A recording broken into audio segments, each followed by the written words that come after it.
I feel like this book, Metahumans by Deepak Chopra, really is in my wheelhouse. It's something that I've experienced and studied for a long time, but I've far from mastered personally. So hopefully this process of reading Metahumans and sharing it with you takes me and you one step closer to being metahuman. So really what we're learning in this book is that we are prisoners of our own minds. We have this series of limiting beliefs that define us, and it defines our reality. Where we are now is basically a sum of all the choices that we've made up to now, a sum of everything that we've chosen, and a sum of everything we believe that we can be and do and experience.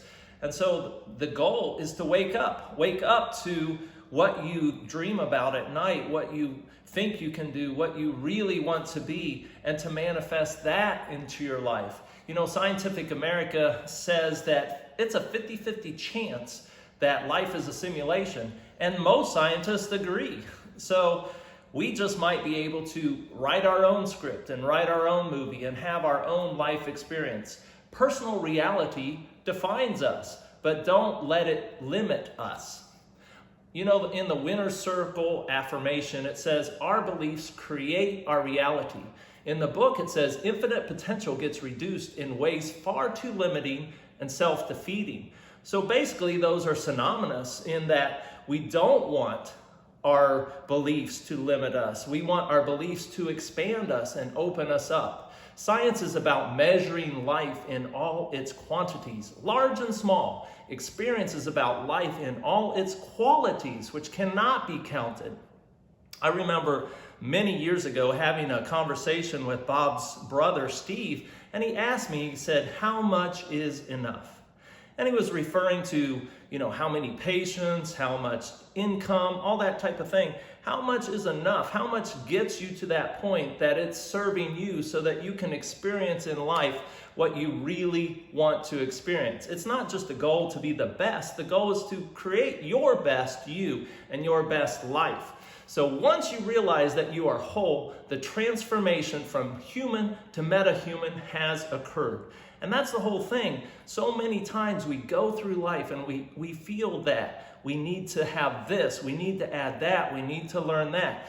Even in chiropractic, we have, you know, the straights, the mixers, the upper cervical people, the Gonstead people. But again, if you look at the good practitioners, it's their intention that brings healing and health and the best treatment to that experience for the patient.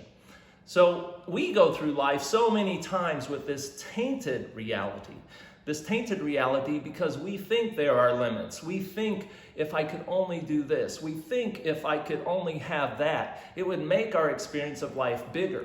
But remember, we're whole. Everything is within us to have it all, to be it all. So metahuman is about tuning into the whole bandwidth of life. It's not just your own personal radio station. It's letting it all in. I remember Zig Ziglar telling a story about it being clear up top. And it's about this pilot, and he's going through this bad storm, and it's rocky, and you know, he thinks he's going to die, actually, and he radios the tower, and he says, you know, I'm in this bad storm, it's very dangerous, and I'm not going to make it, I don't think. And he said, climb to 10,000 feet. And he didn't want to climb to 10,000 feet. He was scared, but he climbs to 10,000 feet. He breaks through the clouds, and it was clear as a bell.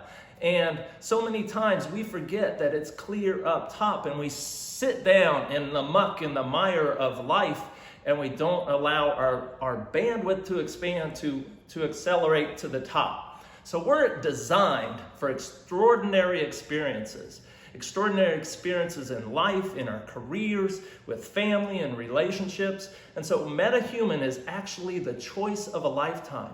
You can either wake up to it now or at the end, right before you close the book on this earthly experience. And I think you might want to choose right now.